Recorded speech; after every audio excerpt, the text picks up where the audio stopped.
ain't no joke, this ain't no game. This that CSG game. They said pull up, so I came. You better put some respect on their name. Yeah, 55 was goody. Kill the vibe, how could he? Big Cardinal on the hoodie. Let me break it down for you fully. This ain't your average broadcast. This ain't just no podcast. On the show, spread fake news. We just call it podcast. West Joey, Sam, Sean, Dalton. And you know that boy hit you. He said he wants small fries. Tell him they better make him big. Yeah, you already know what we be on. You bet. Jordan, here he goes. This place is gone. If we set it and set it in stone, sit in the seat, set up your phone. You in the Cardinal sports zone. Straight steal of home. The slide. The Cards win. The magic is working tonight. How do you know when things are The emotional journey to the championship.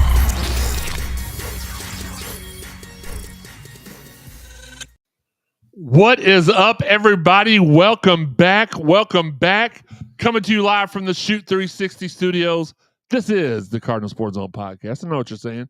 Jeremy, we've seen you all summer with all the various superstars on the Superstar Summer Series. And that's correct. But it's football season, baby. And that's what we're here to break down.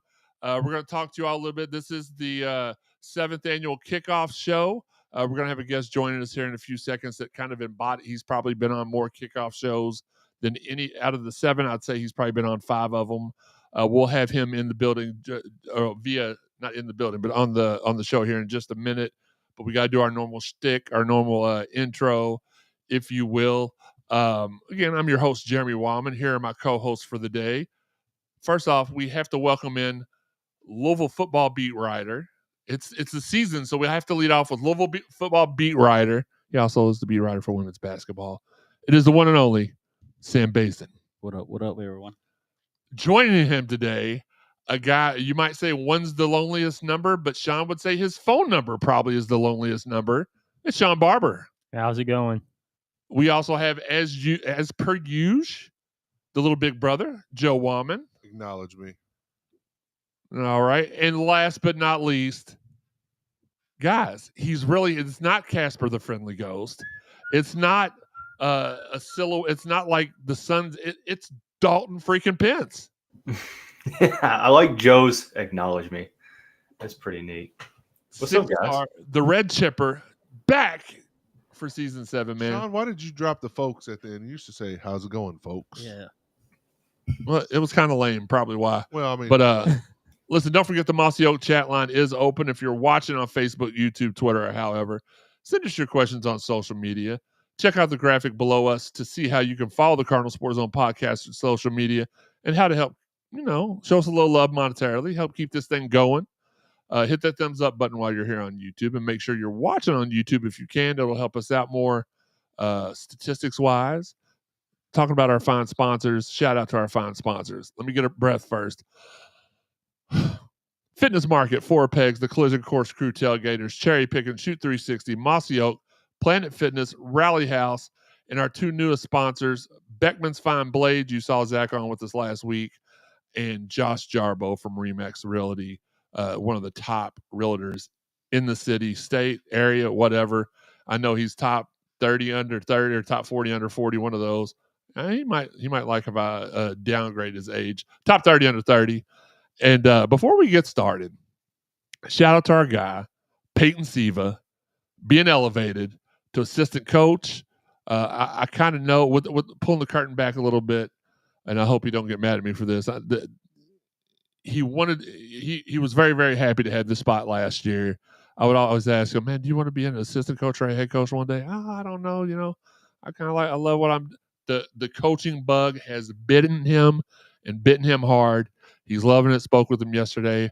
He's pretty excited about it. And speaking of shout outs, our guy Vince Taylor, Joey, getting the assistant coaching job at Tennessee State under some other guy we know that may have been here before. Spent many an afternoon in Coach Taylor's office. Yeah. I was trying to explain to Nolan. I'm sorry, Coach because Smith. I have been regulated. I have to call him Coach Smith. Speaking to Coach Smith yesterday and telling him, we were basically glorified babysitters. Yeah.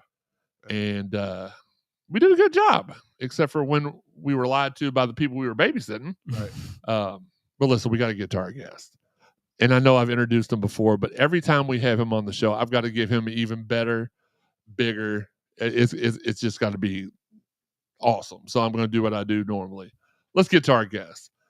The Louisville Male High School product would go on to U of L to not only be the crown jewel of Louisville's finest local recruiting class ever, joining 837 other male Bulldogs, a Central Yellow Jacket, and a Doss Dragon on the roster. I wonder who that was. But it also helped build the foundation of Louisville becoming a national name.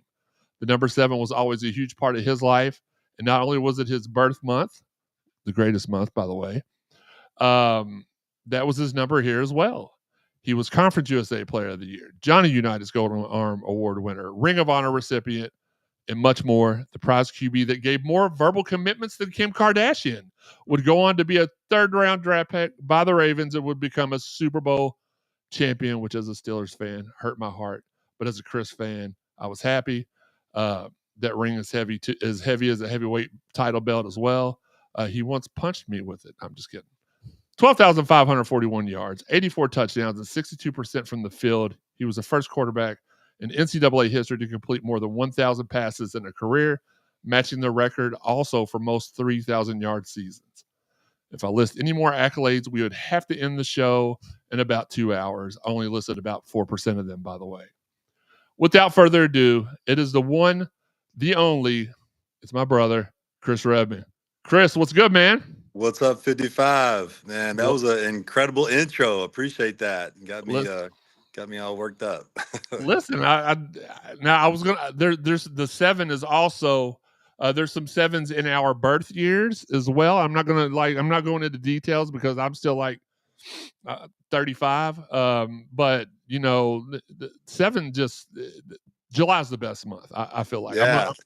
That's pretty crazy, man. I was born on 7/7/77, so like that was it's pretty nuts. And so yeah, 7 was my number until I got to Atlanta, and that was Mike Vick's number. His locker's right next to me. I was like, well, I'll take 8. So that's what happened. I guess I'll take 8. Yeah. See, I wasn't going to throw out the full birthday. I mean, I know people can Google that. Some people don't, but like literally, like if you were to hit the big prize on a slot machine, it's 777. Yeah. And we felt like we hit the big prize when you committed here.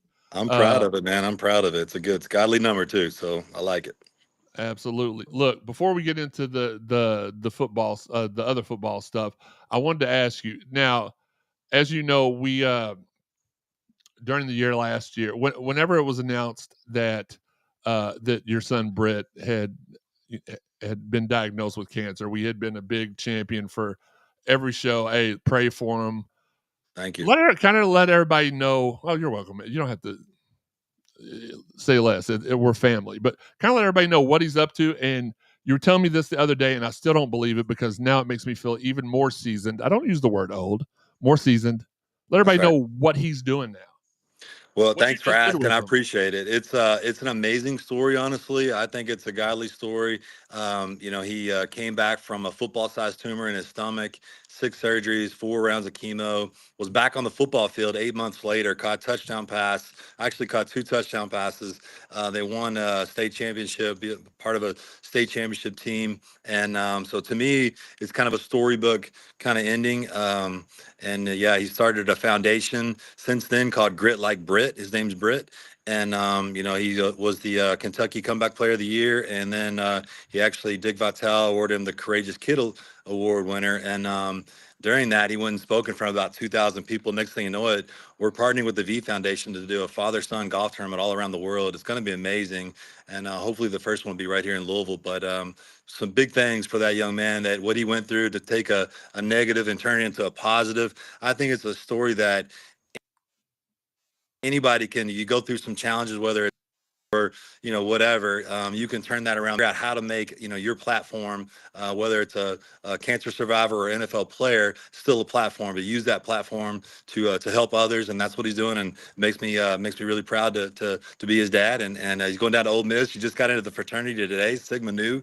So I wasn't a fraternity guy, but that's a good one down there. And Archie and Eli's fraternity. So it was kind of crazy, but I'm going to check out some SEC football games. That should be a lot of fun, but I really appreciate you asking. He's doing great. He's cancer free. All of his scans have been great. So thank you. Very proud of him, and the fact he's heading to college, that's just I cannot. I know, right? I know. That just makes me feel ancient, and I Right. don't like that at all. But yeah, I'm very proud of him, man. I watched every step of the way from afar, but I watched him battle. I heard you kept me up to date every step of the way, and I appreciate that. And he just it's just mind blowing what he was able to accomplish, and athletically as well. That would three-peat, right? 3 in a row straight state Yeah, we got championship. three in a row, and his first catch, I mean, he got tattooed right on his stomach, right where his surgery was, and it made me cringe. But he popped right up, and he was like, yeah, it hurt a little bit, but it was a good hurt. So I'm happy that he got back up, because get back on that field. Obviously, it's a scary thing, and now you can tell every little kid that's laying in a hospital bed sometimes, like, look, you can jump, you're gonna be right back on that field, or right back wherever you were, and you can go be a winner. So to me, that's what it's all about, is making a positive attitude for awful situations, whatever that is, and he's got a great testimony now, and he's definitely using it. Absolutely. Well, look, here's what we're going to do today. Chris is going to be on with us for the first segment, which were obviously the offensive breakdown. I mean, you can't have Chris on the show and not talk about the offense. Yeah, let's do it. So Dalton, we're going to let you lead off with this. This is where you shine. Kind of let us know who the ones to watch for are, and break. Let's just assume that somebody's tuning in for the first time today. They've never watched football. They want to cheer for a great team like Louisville. Just let them know what they're in store for. I'm glad you clarified that last point, because I was about to say, unless you've been living under a rock, you know who's powering this offense. It's led by one of, in my opinion, the top 3 running back duos in the country, with Isaac Brown and Duke Watson, both as true sophomores. You got a transfer quarterback in Miller Moss, who I am very high on. I'll explain a little bit more about that here in a second. Wide receiving core, probably one of the best 1-2 punches in the ACC. Chris Bell, who has progressed linearly each and every season to the point now to where he's ready for that wide receiver 1 role. And Brom even said it in the offseason workouts when NFL scouts came to watch Louisville practice. They're like, who's number 0? He's that next NFL receiver for the Cardinals. Colin Lacey, fully healthy. Big emphasis on that. I think he's going to be one of the better playmakers in the conference. Just absolute yak monster. Be able to make some big-time plays, catching those short passes. Offensive line, it's going to be serviceable with Richard Owens leading the front. A lot of transfer guys there. Tight ends, kind of really up to who's wanting to step up. Nate Kariski answered every bell when his number was called the past couple of years. He's going to get the first crack, and Jalil Skinner looked really good this spring as sort of that, H-back kind of role. Really going to depend on how good he is as an inline blocker. But overall, I say that to say that the supporting cast is really good. And we know how Brom has done with the transfer portal quarterbacks the past 2 years. I think the floor is relatively higher with a guy like Miller Moss transferring in from USC than it was with a guy like Tyler Shuck and Jack Plummer. What Miller Moss doesn't do like Shuck in terms of that live arm talent, he makes up for with other intangibles. I mean, talking about a guy who just does not take many negative plays, that's going to be huge for this offense. Just surgical. Go back and watch last year's game against USC on Labor Day weekend. I mean, this guy completely tearing LSU apart. Composure was elite. And I keep hearing all offseason about how, well, Miller Moss doesn't do this well. Miller Moss doesn't do that well. We talk about Jeff Brom. Jack Plummer had a career season with Jeff Brom. Mm-hmm. Tyler Shuck went from 24-year-old guy who's probably filling out his Indeed profile this time. Now he's a second-round pick, 24-year-old rookie. That doesn't really happen unless you've got that talent. Was able to put that on display at Louisville. So Miller Moss is stepping into an offense that is going to be tailor-made around him. I know, Chris Redman on the show, he can speak to how important it is to have an offensive mind that's able to maximize and, raise that efficiency for your skill set. Brom's going to be able to tailor this offense around what Miller does well, and not to mention he doesn't have to be Superman. So I think that to this point, my hot take is that this is his most talented offense that Brom has ever had in his career up until this point. And something you got to also understand for me and Chris, we not only got to benefit from having John L there as head coach, who was very like he just was amazing off it. But Bobby Petrino was the offensive coordinator. Was it 1 or 2 years? 1 year, my junior year, and then my senior year, Scott Lanahan, which was pretty good offensive minded as well, Yeah. came in my senior year. So I only had Bobby P one year, and but I was very, very lucky to have him that 1 year, and that was we had the top offense in the country that year, and so he's an amazing offensive mind for sure. Linehan was a NFL head coach at one point. Yeah, for the Vikings. Yeah. That's right. Yeah. He's had some successful years in Detroit and Minnesota, and he's had a long career in Dallas and everywhere else. So he's done incredibly well in the NFL. But so I was very fortunate, very blessed to have great offensive minds around us. I think, obviously Jeff Brom fits that mold because, not only is he a head coach, he's a former player. And, for me as a quarterback, anytime you have a guy calling plays that's been and knows what it feels like to be in that pocket when, things are going on. And, he's been there before, done it, been successful. This offense, it started with Bobby Petrino's offense, and then he morphed it into his own. And I think, he's obviously shown that it can beat, top teams in the country, no matter what. If you're in the ACC, SEC, it doesn't matter. Big Ten, you can win in this offense, and then you got a guy like Isaac Brown to kind of really feed off of on that running game that could open so much for the pass game. So sky's the limit. I'm excited to see what this ball club's going to do, and I know preseason polls and all that stuff, it doesn't matter. Those things, half the guys they don't know what they're talking about anyways. And so what matters is that first game.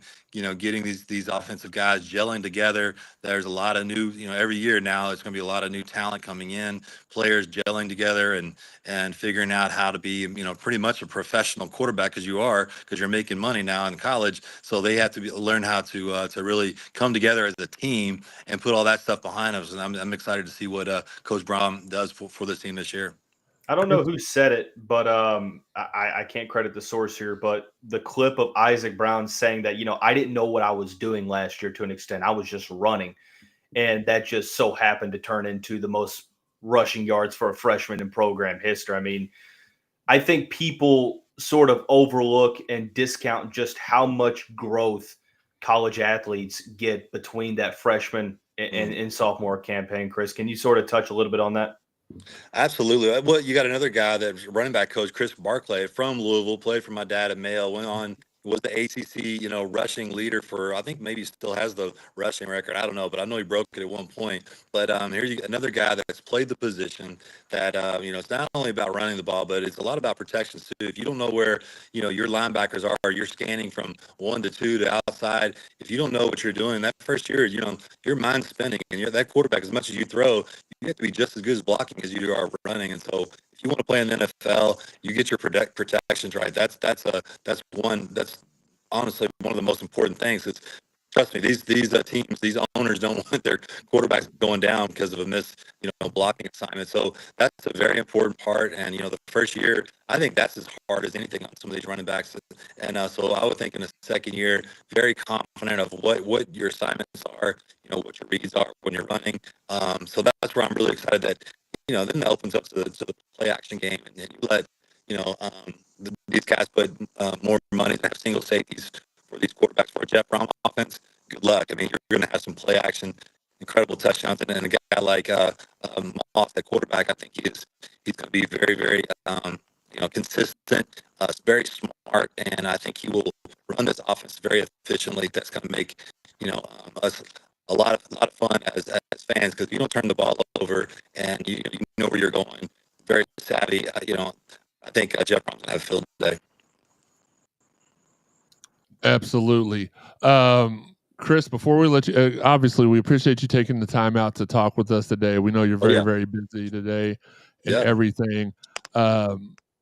Very, very excited. We also found out this week that our teammate Arnold Jackson being inducted into the retired numbers, having his number retired. Very excited about that. Chris is actually, I'll go ahead and let the cat out of the bag now. Tentatively, and obviously, just with everything, the plan is, this is the plan. The night before the Clemson game, Chris is going to finally, so we don't have to worry about this crappy audio that we always have. For some reason, his internet don't like our server, and our server don't like his internet, but he's finally going to be here in studio with us, and you all be able to pick his brain, and maybe we'll be able to even call up Arnold and have him join the show via satellite and talk with them. But very, very proud of him, Chris. I've always been your biggest supporter. I still say to this day, just because you don't have a Heisman don't mean you're not the greatest quarterback that's ever played here, and I stand by that all 10 toes. Well, I mean, obviously, if you could rush like Lamar, you would have had a Heisman. Couldn't but do let's that. calm down. That was my butt. I'm very proud of being from Louisville and a little home and grown. My dad and grandfather played here. And so this is something I'm very proud of. I passed up a lot of great opportunities to stay here. And so I think that was the best decision I ever made. And I love the fans. I love this community. It's home for me. It'll always be home. And that's very special. We have guys like yourself to play with and to do life with is very special. This is a special place. And I hope all the special people in town show up next week. We're going to get this stadium rocking. It doesn't matter who we play. The next guy up, I think we're going to really have a great year. So I'm very, very, very excited to be a part of a small part of what's going on now, and love to see what the school's doing. And I think this could be our year, man. I'm really excited to get an ACC championship up on the wall and go knocking on the door in those playoffs. Absolutely, man. That I think a lot of us expect that. Chris, thanks again for joining us. We'll let you get along, and appreciate you, my brother, and we'll talk to you soon. All right, thanks, guys. Appreciate y'all having me. All right, have a good one, Chris. All right. I swear his audio hates us, but you Sounds like he's got like strep throat. It sounds like he was using one of those things that help him talk. What he said about the polls, I read this the other day. Over the last, I think it's 3 or 4 years, 60% of the top 25 that were in the preseason polls did not finish in the top 25. So you got to think that means 60% of the teams that finished in the top 25 weren't in the top 25 to begin the season. So that's quite a bit, right? So the beauty about it, Joey, is that you get every chance to prove that you're a top 25 team during the season. Yeah. Absolutely. What am I doing? So let's get to this next part of the first segment. Ones to watch for. So Dalton, gun to your head, who's going to be the offensive player of the year in your opinion? No, I mean I don't have one right now. We're going to wait for a housewarming party. Who's the offensive player of the year? I mean, I think that low-hanging fruit is Isaac Brown, and I'm going to go with Isaac Brown just because, this is rare air that he's in right now. I mean, he just set the record for freshman rushing yards, and that was held by Lamar. That felt like a record that might not get touched for a long time. And Isaac Brown says, you know what? There were a couple games where I didn't really get that many carries, but I'm going to beat that record anyway. So, as a true freshman in an offense to where, yes, he is that Superman caliber guy, but he doesn't have to be Superman every single game to where the focus isn't primarily always just going to be on him. Like, you have to focus on everyone else. It's kind of a game of cat and mouse, right? You have to load the box to defend the run, but you lead those receivers one-on-one, the cornerback's out on an island. I like our chances with Bell and Lacey, but I'm going to go with Isaac Brown here. I think that it's just he's going to be the primary bell cow, so to speak, in that backfield, and I think he's going to turn in a very impressive sophomore campaign. Sean, I'm going Chris Bell because that's who I was going to go with too. So we'll save a little bit of time. You let people know why Chris Bell's going to be the offensive player of the year, in our opinion. Because if our passing game is going to be, we think it's going to be with the play action, it's going to have to be Chris Bell that steps up and is the number one guy. And there's going to be times that the quarterback's going to have to throw it up, and you're going to have him make the play. And that's what we haven't really had. Like, he started to show that at the end of the year, and I think he's going to take the next step this year and become that guy and help our passing game to another level. Well, the biggest thing with Chris Bell that you could see part of the way through last year and towards the end, and they've spoke on it now, is his maturity level. Like he's got, he would kind of throw some fits on the sideline, or he would get, let his temper get the best of him sometimes, and he would cost us yards. There was a couple games where I think he had a couple 15-yard penalties where it really hurt us. But he's the type of guy that you're going to. Is that who you're going with too? No. Oh, Actually, okay. I'm co-signing Dalton with Isaac Brown, but I'm going to go ahead and call it for the next season too. He's going to be our offensive player of the year for the next 2 seasons because he's just a sophomore. He's got to play somewhere one more year. If Chris Bell can get things together, sort of like Sean. Hey, here's the thing with Isaac Brown, though. Not necessarily maybe this year, but the next season, unbelievable. He's going to have a chance to bring our next Heisman winner. He's he's that special of a player. I don't disagree with that, Sam. What about the guy that touched the ball maybe 98, 99% of the time, Miller Morris? He's going to. I thought Sam was going to go with Cooper Ramvier. I mean, that's always an option, but he's the one that's going to make a lot of decisions in terms of if it's zone, if it's man, if he's going to check it down, if it's going to go deep, things like that. So, and he does have the ability to scramble, make some runs, read option plays. He can keep it. He can hand it to the back.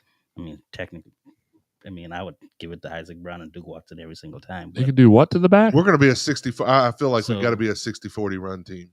So I would like to think the offensive MVP could possibly be the quarterback. Yeah, I mean that's absolutely a possibility. Wrong, but it's a possibility. Let's go with Diamond in the Rough. Who's the guy that not a lot of people have spoken, and not everybody has to answer this one. If you've got one, let me know. If you don't, then observe. But who's the guy that not a lot of people? Dalton, we'll go with you on this one first because you probably have the most extensive knowledge of this offense out of all of us. Who's somebody that not a lot of people are talking about that you're like, well, wait a minute. I think this guy's going to make he's going to get some clock this year. It's challenging, and the reason being is that he has made a name for himself in fall camp. Like, everything is telling me to go with Trayshawn Hurry, the transfer from San Jose State, but he's been turning heads. Like, the first day at camp, he had an acrobatic catch that went viral on social media. So everyone is talking about Trayshawn Hurry now. So I'm not going to take the easy way, and we'll go with, I'm going to say Jaleel Skinner, a guy that came in from Miami, ended up not really getting much opportunity last year just because there were so many mouths to feed in the tight end room. Went to the portal, took his name out of the portal, and he has looked really, really good this spring. He made a couple plays in the spring game. This is a guy that has traits in the tight end room that no one else has. So that's kind of where I'm at. I do want to mention one thing, though, because Joey mentioned the 60-40 split. If I told you all, if I asked you all how many plays last year that Louisville ran were rushing plays, what percentage would you tell me? Just as off of assumption, I would say it was 75-25. I'd go along the lines of 55%. 55% running plays last year? Yeah. I feel like we ran lower? 49.25. So it was about 50-50 last year. We threw the ball just a tad bit more, and it was significantly more in 2023. It was more like 56 or something along those lines. So it's trending. I know that we're going to run the ball a lot, but I think that it's going to be probably closer to 50-50 than many believe. But 75-25, it felt like that, right? Well, I think probably because the more the plays that were the most successful. Well, anyway, it just felt like. I mean, Chuck averaged 260 a game, something like that. Something like that. Yeah. It was a little bit. Anybody else have a diamond in the rough? I don't. I just don't think there's. We've got all of our skill players, and they're pretty well known. I'm going to say the one to watch for in the wide receiver. I've got two, and it's Chris Hughes and Antonio Meeks. I think that one of those guys is going to get the opportunity to step up, and with Hughes being from right here in Union County, Morganfield, Kentucky. Shout out to Ken Johnson, also a Union County High School graduate from Morganfield. And then Antonio, he's looks like he is a senior this year from Shiloh High School in Las Vegas, Nevada. They play fast out there. So I think one of those guys is going to have the opportunity to shine. Well, Chris Hughes, I mean, showed that towards the end of the Yeah. season last season. So, I mean, there were several big plays that he made. He, kind of, that proving ground, right? Showing Absolutely. end of last year that, hey, I can be trusted to make plays. So, and Chris Bell was on the, obviously Chris Bell and Colin Lacey. Well, Colin Lacey was on the team, but I don't think he was playing it. No, He'd was already hurt. shut it down Yeah, for the year. But yeah, I mean, I think Chris Hughes is definitely a viable option at that number 3 receiver. I do have one guy, but he's not a skill player. He's on the offensive line. That's Lance Robinson. He got injured last year in camp. Yeah. He's supposed to start. Mm-hmm. Yeah. So I think that's a big time get back, basically getting that guy back on probably your left tackle, starting left tackle right there. Well, he's steady. I mean, like we don't talk about him, and I know he talked about Skinner and everything like that, but every year that Kriski's been here, no matter who's been the starting tight end, he's always been able to be counted on. He makes big plays. Mm-hmm. Speaking of former Cardinals, yesterday, Shuck and Riley doing really, really good job. Mom's Kelly in the chat. We appreciate you joining us. Very, very proud. INT by QR3. Mm-hmm. Very, very proud of Quincy. Wes Brocky said, "Ha ha ha!" It's Sean's sound segment. Yeah, it's that's his. That's his. Only thing Cannot deny that. But yeah. Now I know we had in the pre-production meeting that most of us were here for, Sam. We had discussed that. I was going to ask everybody a couple of questions, but I think I'm going to add, so that we don't have a 4-hour show today, I'm going to kind of curtail this down a little bit. And if you want to answer it, just let me know. But I'm going to ask Dalton this question first. What position group is vital for us to live up to the expectations that we had, that the fan base, and that we should have, but for this offense to be as truly proficient as we think it can be, which position group on offense has to live up to the expectations? Starts up front. Louisville's offensive line has to get the push. Got to open up the gaps, and just I'm waiting for some type of a smart comment in relation to Sean, but got to have the push. Got to be able to open up the gaps. I mean, because Isaac Brown and Duke Watson, as shifty as they can be, if there are no holes to run through, it's going to be a long season. And you also have to be able to keep Miller Moss upright. Come on, man. I'm trying to say that with as straight of a face as I can, but got to run through them holes. It starts with the offensive line. Not saying anything. You got to have protection. Protection. I love it. I agree with him, but I think Sean, write that down. I agree with him. On the flip side, I just think they can't underperform. Okay. So I think it's like if they underperform, we're in trouble. I agree. They as in the running backs or the offensive line. Okay. Does anybody have a different? Yes.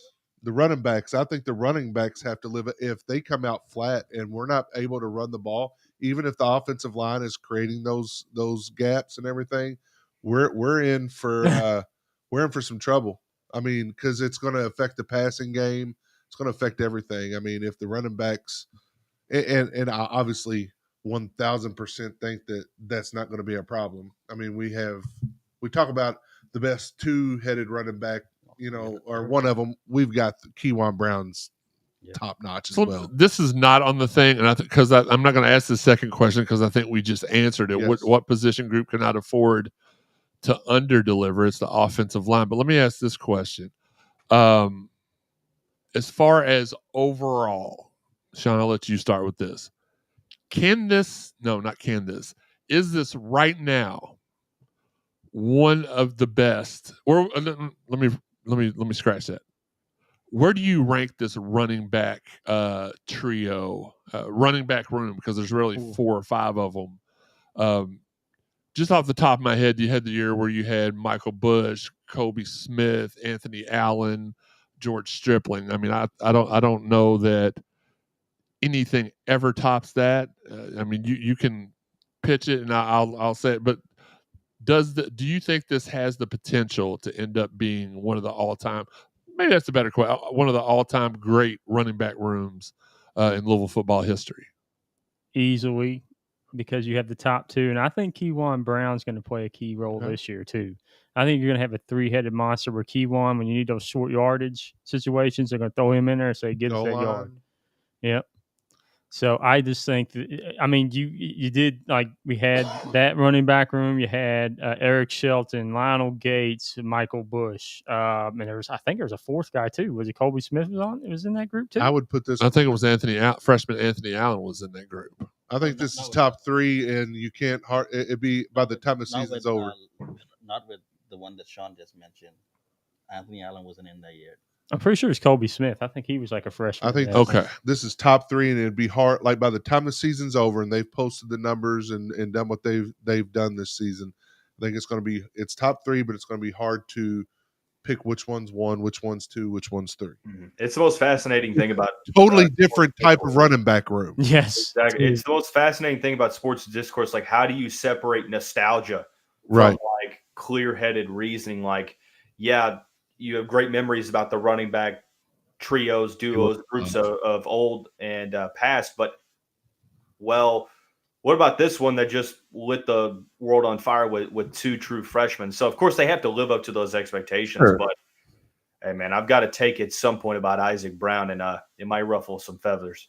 Okay, well, we'll get to those ruffles. The ruffles have ridges, and let's not also forget you got a freshman like Jamoris Wilder that could also come in and do some things. And too, I think those guys are going to get some clock when we get those big leads, right? Where well, kind of like Keywan got last year. And Keywan's going to get a lot. He's going to get a lot of RB1 time, I think, at the end of into some games, and then you're going to get some of these other guys that are going to be able to get some touches, which is only going to help you down the stretch, right? All right, guys. I've got, before we move on to defense, I've got, and this is what I like. We put down an outline of stuff, and then we think of things along the way. Sam, who is going to be the leading rusher for this Louisville football team? You can look at me silly. Oh, I don't disagree with you already. Isaac Brown. All right, Sean. I gotta go Isaac Brown still. All right. Joey? Here's what's going to determine it. Who has the most touches, right? And if it's a significant amount, because last year Duke Watson averaged more yards per carry than Isaac Brown did, and he was a big chunk play running back. That was the so point. He doesn't necessarily have to have 20 touches. He may have 10, and he may have 140 yards rushing. So I think it'd be close. I think they're both going to be 1,000-yard rushers. I was going to say I think it's going to be within 100 yards. Yep, they're going to be within 100 yards. Both be 1,000-yard rushers. Who was with? And this is just obviously because we almost had two last year. I mean, Duke Watson wasn't far off last year. Who was? I know Garindo was not the starting running back. Jawar. Okay. Again, y'all know I've got a little bit of brain fog since the incident. So and who's? I mean, and no shade to Jawar, but who's had the better NFL career so far? Oh, the Tank. Oh yeah, for sure. All right. Before we move on to defense, Dalton, what is your Ruffles Got Ridges, not a sponsor, take on Isaac Brown? If he replicates his season from last year, he will be in the top 10 all-time in rushing yards already through 2 seasons. I think we're talking about potentially the GOAT running back of all time at Louisville when it's all said and done. I don't think that ruffles anything because, again, he's a freshman. It goes back to that nostalgia thing, Joe. There should be, some guy from the 1920s ended up running for 32 yards playing against 52 people. But, even with the nostalgia thing, like with Lamar winning the Heisman, nobody's like getting their feathers ruffled that he did that, and you still had guys like Chris Redman and stuff like that. But I'll still stand by Chris Redman was a better quarterback than Lamar, but that's just because. I mean, a little bit of bias, but as far as like his, but Isaac overall. Brown's going to get 3 foot now. Obviously, if he stays here, which I don't know why you would leave. If you're RB1, right? So he's going to have 3 full years to compile exactly the stats that a lot of the guys that we spoke about didn't have. Right? They didn't have that same opportunity. Same opportunity as Isaac Brown. So if he replicates his first season twice again, over and over, that's the you got running backs. Quarterback. You got I mean, Arnold Lamar leads at the moment. wide receiver, and Isaac Brown. And if you put those all on a team and did a Madden game, you'd. So how many yards did Isaac Brown have last year? He had 1,173. So I thought Javian Hawkins broke the freshman. I thought he had like 1,300 yards. Am I thinking like that Javian broke the single season rushing yard record, or what am I? Well, technically, Javian's first year as a freshman, he had 2 carries for 8 yards. If you want to count that as a quote unquote red shirt year, I guess. So here's the thing that's going to and I know y'all are all going to agree with me. Y'all are all football heads. Here's what Javian Hawkins was an amazing running back, but you know what he didn't have that Isaac has the potential to have? The overall team record to back it up. Right. Frank Moreau, one of the greatest of all time, didn't have a great team record behind him, and that was because we may have had a 1-10 season while we don't talk about that. But never happened. If Isaac Brown duplicates what he did last year, and we, heaven forbid, go 500, nobody's going to think about him as one of the greatest running backs of all time. You've got to put the stats on the field, and then you've also got to have the overall team success as well, because even with Michael Bush, he was able to do it on the field, and he was also able to back those, back it up stat wise. So I think it's going to be key.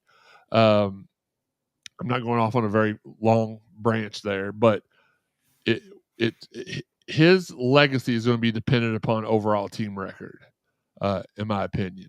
Let's slide over to the defensive side of the ball, Giggity, and we'll let Sam take this part, and then we'll ask him some questions like we did Dalton. Sam, go ahead. Speaking to the microphone for us, please, sir. No, I was going to ask you where you want me to start off at when it comes. Just like Dalton did, break down the position, line. Break down the position groups. No, that's what we're doing. Yeah, I've started the defensive line and worked your way to the backfield. All right, so like you say, like Dalton mentioned earlier, like we all kind of agree with, it starts up front, especially when it comes to major college football. We have a lot of people returning. We have some new people to slide in there. Sorry. Just keep going. I didn't say anything. But I do think that that's one of the most talented defensive lines I've seen from front to back, not just top 2 or top 3. Talking about the entire depth of the defensive line. We do have some depth there. We didn't as much last year, and it kind of hindered us some. But let's move to the linebackers. I do think the linebackers take a big jump this year. Last year, it was kind of slow to get to it, bringing in some new pieces and things like that. But now you have a veteran Stanquan Clark. TJ Quinn is an absolute beast at the linebacker spot. You can also move Antonio Watts back and forth from a DB to linebacker. I think he's going to predominantly play linebacker this year, which I love. They call it the star position. Yeah, which is their hybrid. Yeah, safety. We used to call it the card position. Yeah. I think it was Bobby. Okay. Yeah. Also sad as well. Yeah. Did he really? Oh, dang. I need to give him credit for something. You don't have to do that. No, golly gee, Sam, you don't. But oh shucks. And then you bringing in Shuck was the quarterback. Caleb Perry, the transfer from Tennessee. You also have TJ Capers, who 4-time Heisman. He played some last year, but I think he was injured at the beginning of the season too. So he progressed slowly. Now he had a full year of camp, healthy and things like that. So I do look forward to the linebackers being a whole lot better to start than they were last year. And then let's move to the DBs, which is probably the biggest question mark of them all, because you're missing so many talented players. Like you say, Quincy Riley, Griffin, and Ben Perry. He also kind of played the star position. Yeah. Too. So, but he tried. And I feel like who else are we? We're missing somebody else. Who else didn't come back this year that started defense? Well, Neil Frierson, but he graduated. And then Thornton. Corey Thornton, yeah. He was probably the defensive MVP. Devin Neal wasn't on the team last Thornton year. was a DB though, wasn't he? Now Thornton's a linebacker. Thornton right? was- No, Wow. Thornton was the DB. Corey Thornton was the cornerback. Yeah. Okay. Yeah. So Neil played a couple of games last year before he transferred. before he left, yeah. That's what I was going to say. That's why I didn't think Neil was on the team last year. My bad. So you have Rodney Johnson. I mean, I'm jumping the gun here a little bit, but I like the freshman from Louisville, Antonio Harris. Yep. I do think, like I said, I'm jumping the gun. I do think if he gets any consistent time on the field, it's going to be extremely hard to take him off. So you can pair him with Rodney Johnson on the other side. I do like the additions of JoJo Evans.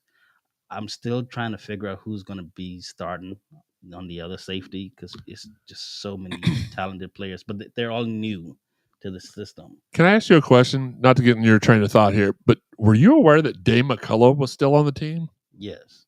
Because I wasn't. He made the 2 practices that I was able to get to, he made a few plays, but Antonio Harris and Rodney Johnson were the DBs that stood out the most consistently. Right. I just, as far as McCullough was concerned, I thought when he transferred in from Oklahoma that like he was a seasoned veteran there, but apparently he was just a freshman. Yeah, so yeah, I didn't, He's a redshirt freshman. something like that. Yeah. oh, he was a big time player. He, I will add that he worked a lot with the ones in spring ball before the spring game. He's more likely a safety than he is a cornerback, but he did operate with the ones a good amount this spring. So I would imagine that he's going to be factored into that equation. Well, that's what I was going to say. Like to Sam's point, he said he didn't know who the other safety. You know, if you've got talented, very deep cornerback room, you can always move one of those corners, Sure. get them on the field, playing that weak side safety. I think is what they call it, right? The strong safety, free safety is.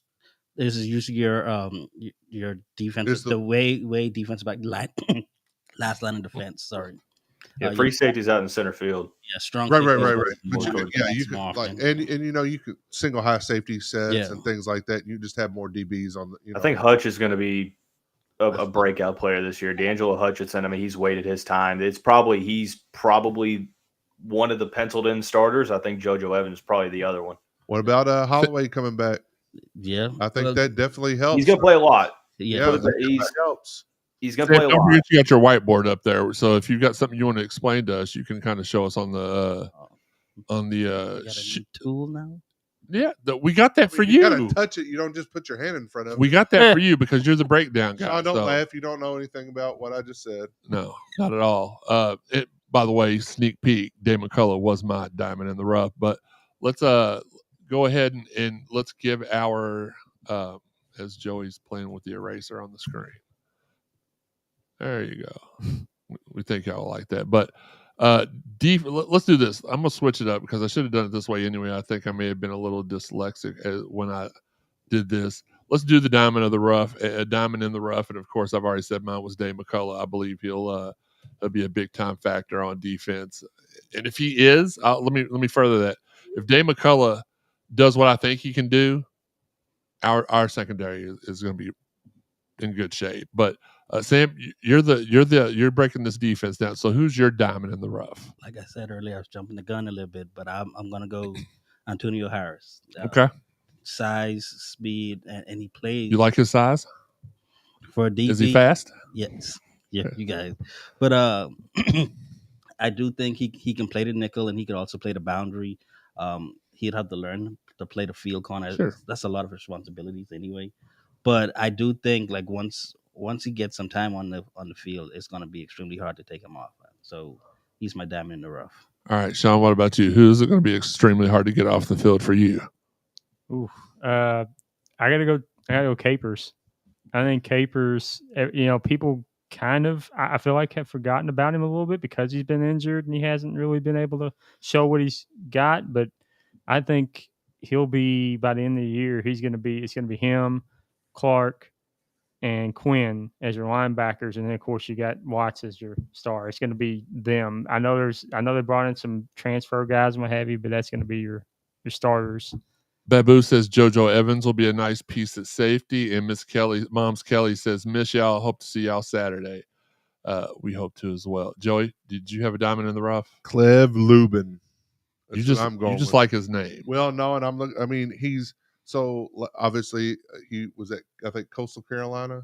Is that where he transferred in from? I think it was Charlotte or either Charlotte. I think it might have been Charlotte. Whichever, wherever he came. I mean, he had 9.5 sacks last year. That's what we need, somebody that can get to the quarterback, right? And he's not an oversized defensive lineman. He's actually a little bit, smaller, so he's got a little bit more speed, and that's kind of what we need. Somebody that can get some speed around the edge. He's 6'3", 250, from New York, so he's got a tough mindset. So I think that's something we were missing last year, and it wasn't anybody's really anybody's fault. We had some injuries. We had not a lot of depth on the defensive line. No, but we had a stout defensive line. Ashton got double and triple teamed every play. So, I think if we can get somebody if he can get out there and start making some plays, it's going to really affect the way that other offenses do their blocking schemes and who they have to maybe keep in to pick up somebody and chip block, things like that. So I think he could be a difference maker on that. So what you're saying is that Lubin will be moving people out of the way. Yeah, Lubin. I mean, that just sets up, don't it? He gets a sack, like the whole crowd just Lubin. Yeah, because for some reason our crowd loves Lou, anything like that. They love to do that. Dalton, do you have a diamond in the rough? AJ Green, and not the Bengals wide receiver. AJ Green has the highest potential, best traits of a pass rusher on this team. 6'6", I think 250 pounds. It's all about, getting into that right frame, having the right mindset. And he ran with the ones a lot at Leo this spring, was dominant in the spring game, dominant in fall camp. I think Lubin's your starter at Leo. He's at least was brought in to be, but Adonijah Green's going to be one of those guys. It's like, how does Ron English keep him off the field? So I think that he's the guy that isn't being talked about enough. That's going to, I don't even think very quietly, he's going to loudly make an impact, and it's going to be very early on. I agree. I like Sticks a lot too, man. He, I had the pleasure of being able to interview him for the Louisville live stream a year ago when we were still doing those, and good dude, down to earth guy. And we say this all the time, we don't care if you're a good dude, just as long as you can play football. That's all we really care about. But when you get a guy that's the total package like that, you cheer for him a little bit more. And he's definitely one of those guys that you want to see succeed. Sam, we'll go with you. Let's start with you on this one. Who is going to be the Sam Baisden Defensive Player of the Year? Way too early, preseason. Who's the Defensive Player of the Year? Can I go to co-defensive player of the year? If you want to be a wussy, yeah. Say it with your chest. I always think outside of the front four, when it comes to your defense, your linebackers are key, and your safety, of course. But I'm gonna go with TJ Quinn. I mean, it's kind of simple, but it's between him and Stanquan Clark. And if you have to ask me to choose, I'm gonna choose TJ Quinn. I just think his knowledge, his instincts, he can do so many things. He can rush the passer. He can plug up holes to stop the run. He could also cover a little bit. So, yeah, I'm going to go with TJ Quinn. He's your leader out there. All right, Sean? I'm going to go with Stanquan Clark. Stanquan Clark proved last year just the kind of star he is, and this year he's going to take that next step, and I think he might leave early for the NFL. If he has the year I think he has, he'll leave early. You know who Stanquan reminds me of a little bit, and is James Burris. James Burgess. I was about to say, who's James Burris? Did he play for Wolves? He was an actor on one of the Law and Order series. Chicago PD, actually. But I know James Burgess. Unbelievable. But yeah. I'm gonna go. I'm going to Antonio Watts. So far, we've all done the linebacker. I'm going to Antonio Watts. I just think he made so many of those what we call special instant impact plays last year. Pretty much saved us the game. Again, was it Washington? Yes. Yeah. Like he's just so special, man. And I think, and that's another conversation for another day. If we have a down week where we don't have a lot to talk about, we can start ranking linebacker cores too. this one's got the potential. I'm not saying it is a top 10 linebacking core of all time. It's got the potential to be a top 5. Again, you have the Johnny Frost, Terry Rice, Lockett, Alan Campos. You've got Preston Brown, Keith Kelsey, and what was Keith? Was it Keith Brown? Because I think you had Keith Brown and Nick Dawson in there. And then Preston Brown and Keith Kelsey. I mean, we could do this forever. This is what we do. But this squad has the potential to have all 3 of these guys in the NFL one day. I truly believe that. That's my defensive player. Because you're not even adding TJ Capers in there, and he could. Didn't you say? I thought you said TJ. No, I called him my diamond in the rough. Yeah. Oh, okay, that's why I remember the name being said. So that's why I was going to switch mine up. Like you already spoke about TJ earlier, but I'm just saying in this respect, you're talking about those 3 guys, but then you also got TJ Capers in the mix. I'm going to go JoJo Stone. Okay. I think he transferred out. Think about JoJo Evans. No, I said JoJo Stone. No, or JoJo Evans. I'm Yeah, sorry. Yeah. My bad. Got the wrong. Too many Joes. Joe saying Joe and the other Joe. I pulled a Sam there. Sorry. Burgess, Burris, Stone, Evans, whatever. JoJo. Safety JoJo. Because I think if obviously if he plays really well, that's a spot where we've needed somebody to be a special player for a while now, and he just kind of lock down that center of the field, to push things to the edges and let these other corners and people do their do what they do. So and just to be different, we'll sure. say JoJo. Don, what about you? I Heart Memphis once said in 2015, that was my senior year of high school, going into 2016, hit the Quan. We're going money man and Stan Quan.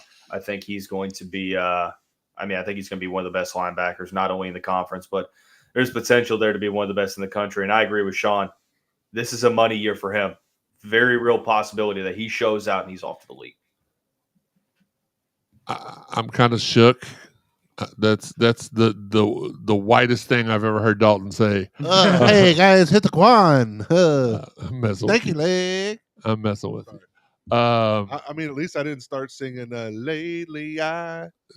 At least I knew the name of my player, Joey. Me too. No, you didn't. No, I'm talking about he meant me too. Yeah. All right. Well, that's because I'm old. Hey, for real, check. Do you have a Ring camera? My foot will be there in like 3 days. All right, defensive wise. Now, Sam, we'll let you lead this one off. What position? And I want to say before I get into this, I remember what I was going to say. How ironic is it that last year when we did this show, we were so worried about the linebacking core because they were so young and unproven, and this year it's like that's probably our strongest group. So I think I'm answering my own question here. But Sam, what position group on defense is vital for them to live up to the expectations and their abilities? Linebackers. They have so many different responsibilities when it comes to controlling the flow of the game on their side. In terms of, like I say, you can have defensive lines opening up gaps and holes for you to run through, but if you're a second too slow or a step to the left and you should be to the right, a running back could just blow by you, or you can get there and you could miss the tackle. So, and then you have different checks that the defensive line doesn't see. You have to make sure that you check you give that check to your defensive line. So I do think the linebackers are vital for Louisville to take another step defensively this year. All right. I'm going to, and then I'll let everybody chime in as they wish. The next question is, what position group cannot afford to under-deliver? And I'm going to say the defensive backs. Like, they have to be, whereas I think the linebackers are our backbones. If the other team's throwing over the top and scoring touchdown after touchdown, it don't matter how stout your linebackers and D linemen are. You've got to have some sort of air traffic control out there to regulate air traffic, and I think that the defensive backs absolutely cannot afford to go out there looking like some D-to-Ds. I think our defensive line has to be there because, like last year, even though we still had Gelati and those guys, but we just didn't get a lot of pressure on the quarterback. I think this group has to focus on getting pressure on the quarterback because what happens when you do that, now your linebackers are able to go for tip balls or for errant throws. Your cornerbacks have an advantage. Your safeties have an advantage. If we've got some speed on the defensive line and they can get some pressure on these quarterbacks, I think it makes a world of difference, right? If they're not able to do that and it's kind of a repeat of last year, then it's going to put a lot more pressure on the linebackers and the cornerbacks to do their jobs. Yeah, everything starts up front on the defense and offensive line. So if you can get pressure at 4, any type of consistent pressure, those DBs don't have to hold up and cover it for 4 or 5. Well, seconds. think about it. Like we wouldn't have to blitz with linebackers as much, right? How many times did we get interior defensive lineman for half the season like we did last year? Yeah. How many times did we get beat like just right in the middle, right there where a linebacker had to come up or something? And because and Des Tell did a great job at nose tackle. I mean, he did his best to try to. We had Des, we had Ramon, we had Ashton, but like you didn't have a guy that could beat the group still underperformed, though. I hate to say it, as much as firepower as they did, and you saw when they did turn it on.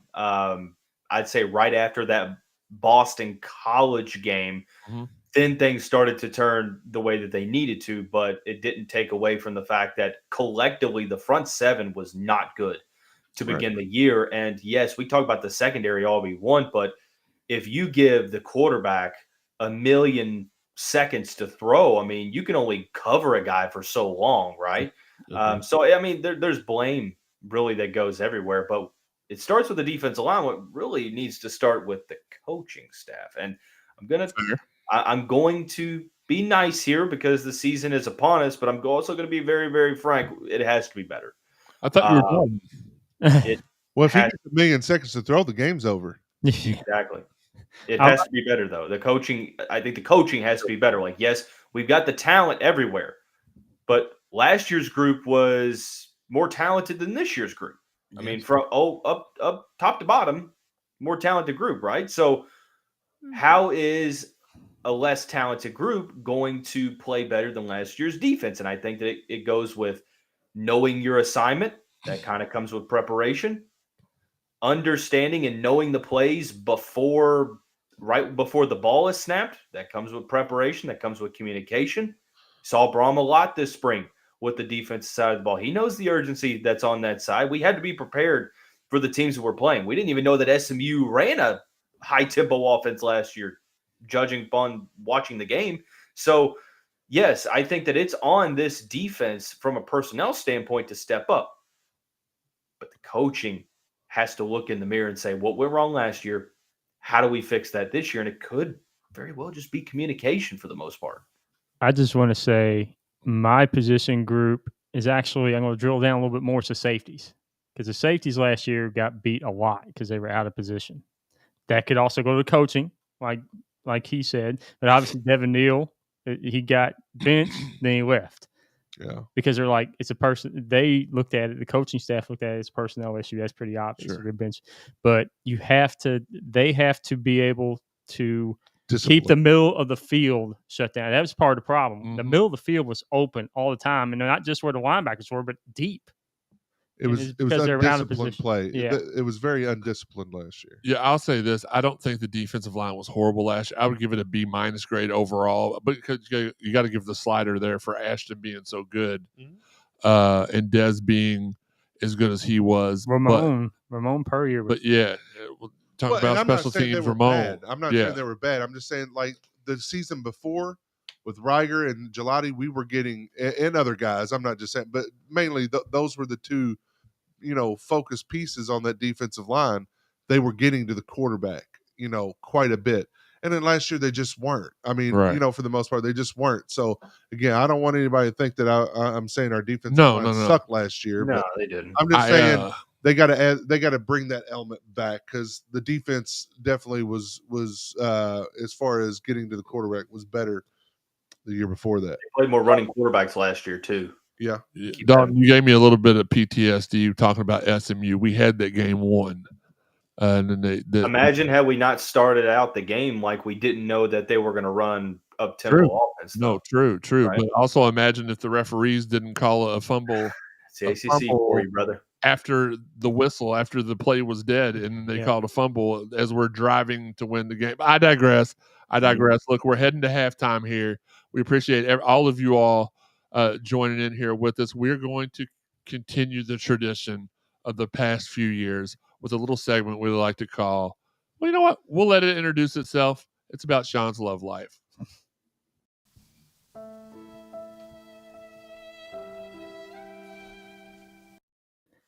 No heat.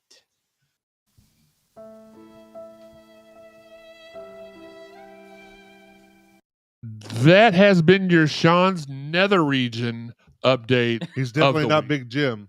He's no at all. Not even Slim Jim. Let's re-shout out our fine sponsors: Fitness Market, Four Pegs, Collision Course, Crew Tailgaters, Cherry Pick. By the way, Collision Course now at the Green Lot at the football stadium. Come by, say hi to us, hang out. Cherry Pick and Shoot 360, Mossy Oak, Planet Fitness, Rally House, Beckman's Fine Blades, and Josh Jarbo from Remax Realty. Sean, it's your time to shine, man. You know, we give Sean a lot of crap. Most of the times we give him the grunt work, stuff that we don't want to do. You know, we're the to equate this, and I know Dalton won't really understand this because he's not a big wrestling fan, but if you translate this podcast into bloodline, like I obviously I'm the OPC, the original podcast chief. Tongaloa. No, he's Donga Noah. Joey and Sam would be the Usos, the main event, and Big Slim. I mean Big Sam. I can't gyrate like Jacob. And then Sean, I wouldn't even equate him. I wouldn't equate Sean to. I didn't say MFT. I said the Bloodlines. I can't even equate him to Sami Zayn or Paul Heyman. Sean would be Ava. Yes, maybe no, because I think Ava has a shot to procreate. Oh. But we give him a lot of crap, so it's his time to shine. So when we were putting the show together today, we're like, what's the most important thing that we can have somebody do this show? And then we had Dalton and Sam take care of that and gave Sean special teams. Sean, break down the special teams for us. Let everybody know what they are in for. I'm going to put some of the comments up on the screen for everybody else to pay attention to, and definitely not Sean.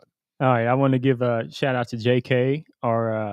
He does our breakdowns for positions, and he gave a great breakdown. If you want to go read his stuff, it's on our site. But as far as special teams go, what's the site, Sean? That'd be cardinalsportszone.com or .com. By the way, shout out to Dalton who left the chat. I don't know what happened. As far as kicker, which we hopefully don't have to talk about the kicker too much this year. Because we're putting up 6 instead of 3.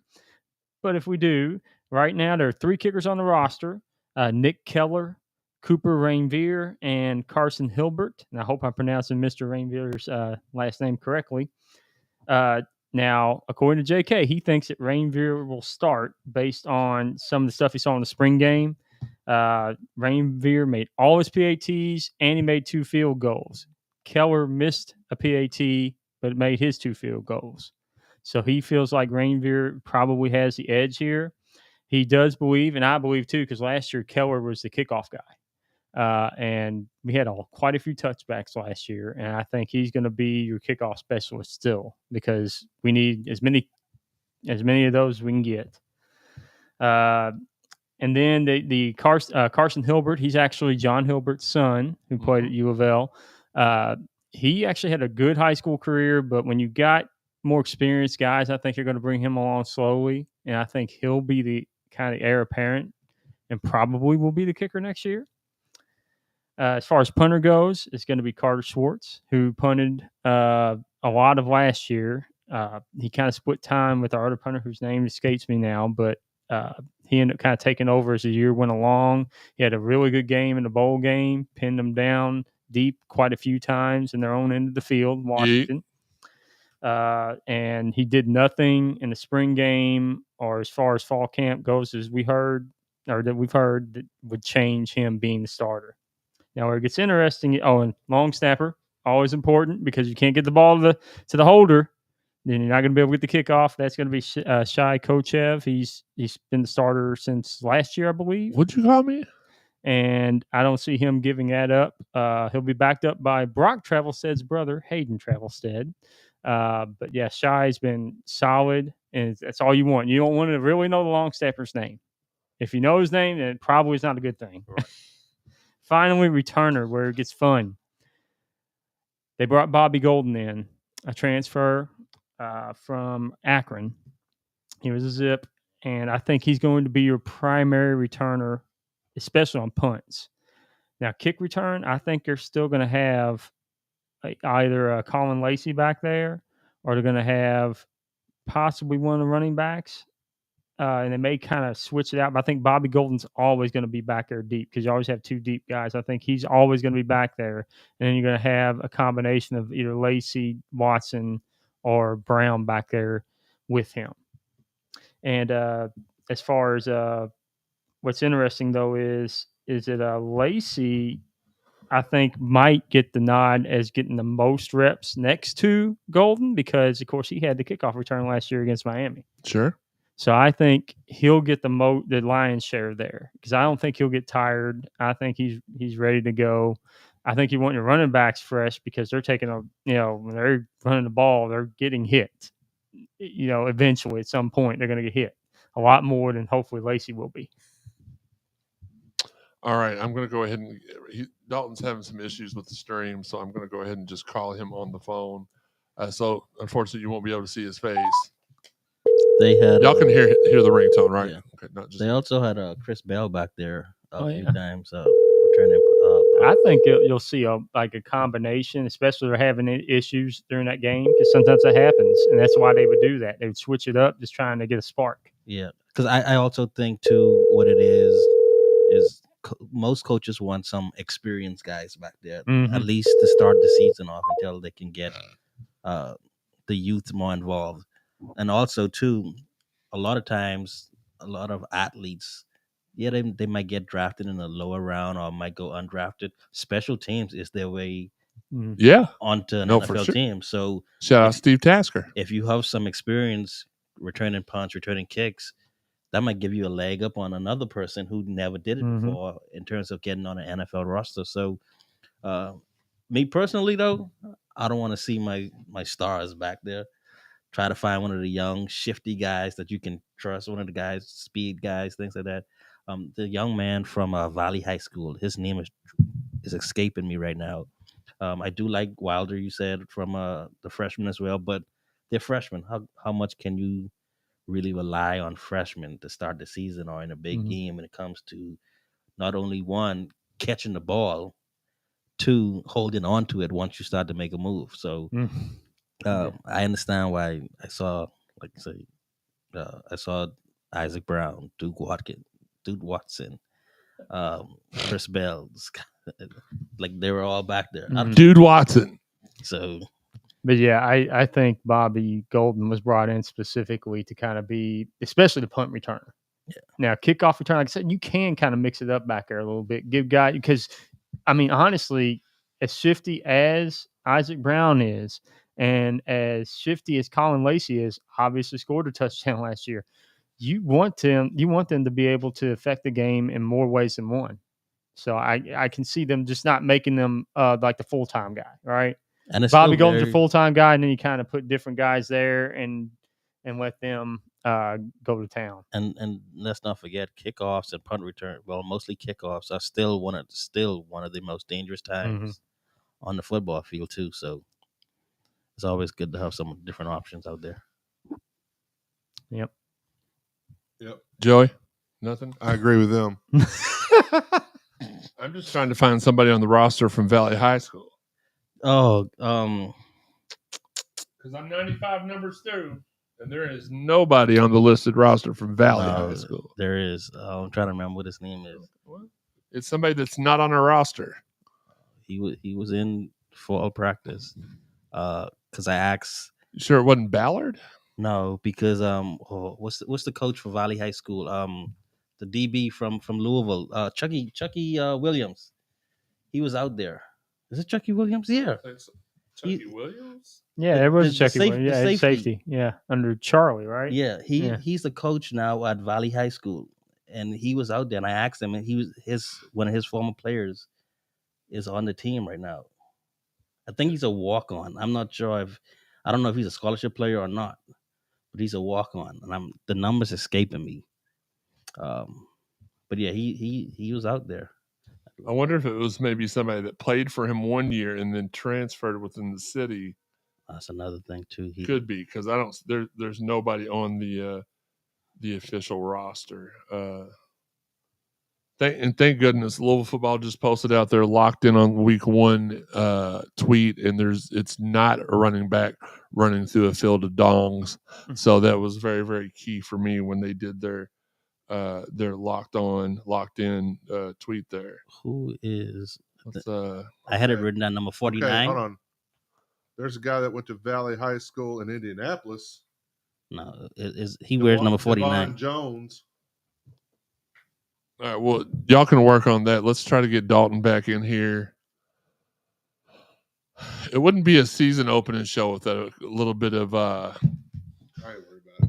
technical difficulties. I was just trying to get that hard, then stall it for don't a matter. second. Let's see if we can get Dalton on the line.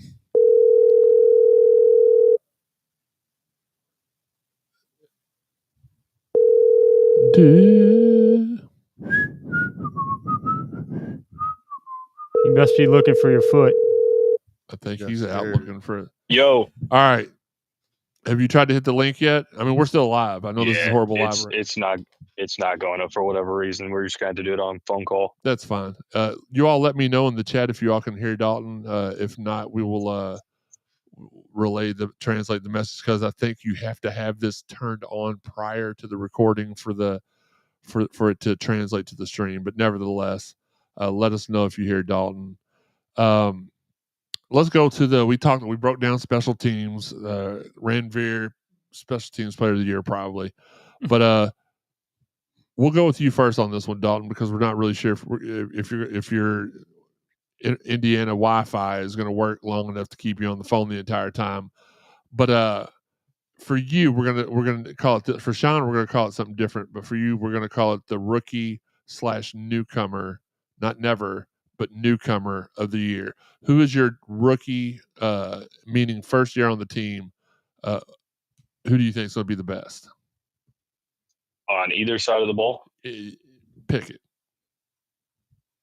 I'm not going to take the low-hanging fruit and go Miller Moss. I'm going to go to the defensive side. I'm going to go with Rodney Johnson at cornerback. I won't go into a long explanation because I'm not sure if the stream can even hear me, but yeah, they can. I was just about to tell you. Can.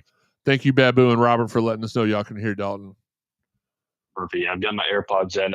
Honestly, I think from what I've heard throughout spring camp that he's gone toe to toe with Chris Bell and has won a good amount of reps. I think he's going to have a phenomenal season. So I'm going to go Rodney Johnson to kind of be a little different. All right, because I was going to go to Sam next, but because it looks like you stole his childhood dog and kicked it in the privates, I'm going to assume that you picked his. So, Sean, I'll let you go next while Sam gets his together. I already know my second option. All right, well, then go. JoJo Evans. And then Sam steals Joe. It's a domino effect at the Cardinal Sports Zone podcast. Him because I picked him to be the defensive player of the year. I thought you picked JoJo Stone. Well, JoJo Evans. Uneffing believable. Put your ones up. Well, you know what? No. That's what you said. It's fine. I got another one. You're good. You sure? Because I have another. Okay. Yeah. No, Sam came about 7 deep. Pause. Sean's only about a half deep. Took Sam 3 times too. Digress. Go ahead, Sam. Finish your thought. I'm sorry. This is going to be James Burris. So I'll go to the wide receiver because we know what we have with Chris Bell and Colin Lacey. The transfer, Dakari Collins, he gives them a big body wide receiver. You don't always have to send Bell or Lacey through the middle. You could use Collins 6'4" frame, not like a tight end, but just so you can have that space maker, someone who can create space in the middle, a bigger, wider target for Miller Moss when defenses try to press or blitz or whatever, things like that. So I'll go on the offensive side with Collins. Okay. All right. So that's who Dalton, you've given yours. Sam, you've given yours. Joe, you want to go next for Sean Stills? Look, no, I'm just going to go ahead and go with the low hanging fruit because we haven't give Miller Moss. We haven't given it, and because of that reason, because he should be the best. Well, He should be. Right. Well, I'm just going to go ahead and I'm going to give him some love. Say it. Give him some love now. Miller Moss. Yeah. Eminem. I mean, I can see some shirts right there. Touchdown Eminem. But no, I'm going to give him that because, like, if everybody, obviously, if everybody's doing what they're supposed to be doing, he should have a good year. I mean, we don't, like, quite honestly, we don't need him to be, and I'm not saying Tyler Shuck is like the top of the mountaintop, but we don't need him to be a 270, 280 yard passer a game. It would be nice. It would, but I mean, that if that's happening, we're not getting the production out of the running game, right? So we need about a 225 to 240 probably passer, and we're going to get 250. Hopefully about I think we're going to get about 250 on the ground every game easily. So Miller Moss. Okay. I don't hate it in chat. Y'all in the chat, let us know what we're going to do. We'll talk about this after segment 4. Those that are watching in the chat, that are communicating with us in the chat, you give us your offensive player of the year, your defensive player of the year, and your newcomer of the year, and we'll read those off here live. Sean? I'm going to go Clev Lubin. Okay. On the defensive line. I thought that's who Joey was going to take on. That's I thought he was going to take it. I thought Joey was going to lube it up. I'd already said those names, though, so I wanted to give somebody else some shine. Yeah, but he's obviously, if our defensive line is going to be what we think it's going to be, he's going to have to be the key guy on it because he's brought in as a sack specialist. I think there's no doubt that's what he's brought in to be. Sure. So if he is doing his job, the defense is going to be much better than it was last year because you're getting that pressure that we weren't getting as much as we should have last year. And it wasn't necessarily because of personnel, I'm going to say that, but he's also something that we didn't have last year, a speed guy on the edge. We didn't really have a speed guy. We had power guys, not speed guys. Listen, I will say this, going back to Moss, everything that Joey described eerily reminded me that we had a quarterback a couple years ago that fulfilled all those traits. And it was Jake Plummer. And he won. Jack Plummer. And he won 10 games. Absolutely. So as long as Moss is Plummer, I always get it messed up. Jack Plummer or better, we're gonna be in for a pretty good year. We just don't need Moss to display the same holding onto the ball or get. No, there's a couple things you could change up, but for the most part, like I think the only thing you're forgetting is that Moss is significantly better than Jack Plummer. No, I didn't forget that. I'm just saying we need for that to be true. Like we didn't know what we were going to get with Shuck. A lot of people just were like, Shuck's going to be awesome. Had nothing to base it off of, and he came in and he did really good. What year is Miller Moss? Just senior. Yeah. Is he? It'll be a one and done type year for him. I wasn't sure because for some reason I thought the year that he beat us, he was a redshirt freshman. Sophomore. I mean, he can. I think if he were to push for a second year, he could probably get it, but I doubt it'll happen. Sam, do you have the depth chart yet, or has that not been sent out? I don't think it. By the way, 41.5 point favorites. It's been a long time since we've had that, and I'm here for it. So I don't have the depth chart, but one of my favorite new players on the roster that I hope makes an impact. Now, I don't know that he will. Admittedly, because of health reasons, I didn't get to go to a lot of open practices this summer. I had to depend on Sam to give me that information, and I'm still waiting. A guy that was a very, very big supporter of our show last year, freshman CJ May. I don't know, and he could be redshirted for all I know. I don't know that, but a guy watching him play last year, I was so impressed with his potential. He played a lot like, and before everybody, oh my God, Jeremy said he's going to be the next da da da da da. His style of play reminded me a lot of Elvis Dumerville. And yeah, he was playing against high school kids. Yeah, that's a different story. But yeah, I really hope that he is a guy that does get some clock and has transitioned well. Again, he may not have even got any clock during the summer. I don't know. I wasn't able to be out there. I depend on other people to relay that information to me. But that's the guy that I'm hoping is our newcomer of the year. Let's roll into our last segment, and that's our predictions portion.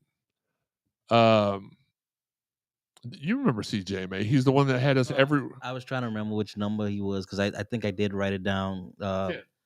Playing defensive end. Yeah, number 10. Yes. Okay. Okay. Yeah. All right. So offensive locks, and I'm Dalton. Preview the offense. I'm gonna let him go first. Dalton, what is one thing offensively that is going to occur this year? Dalton Pence lock.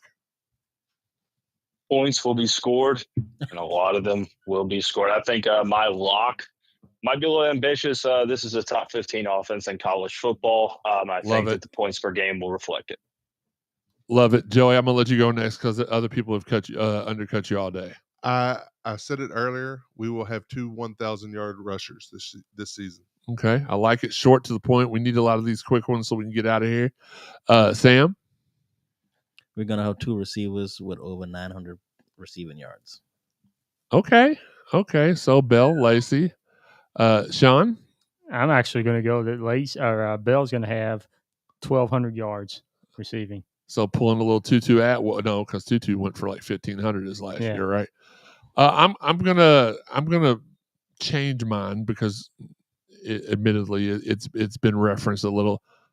I'm gonna say that QB1 throws for 3,500 yards this year plus. Falls in line with Mike. I think, and yes, I know what you're saying. Well, Jeremy, you think we're gonna rush for 2,000 yards and throw for 3,500? Yes. We have the potential to be a 6,000-yard offense. Especially if the defense gets the offense the ball back. Yeah. My answer to that question is yes. And Sean, what was the third one? Yes. Heck yes. Yes. L yes. L. Yeah. Yes. Come on, guys. Yeet. Sam, I afforded Dalton this opportunity with defensive locks. You go ahead and lead us off there. My defensive lock for this season, outside of the defense being better than last year, I think we have a top 25 defense. Okay. That's ambitious. I think because the offense has the ability to put up points, it's going to force other teams to be one-dimensional.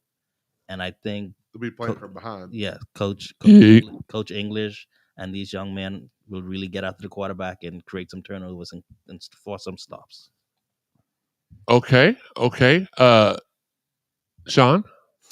I think that Stanquan Clark's going to be our leading tackler with, let's go, I'm going to go 112 tackles. Okay. I like it. Joey? 12. We will have a 10-sack guy. I don't know who.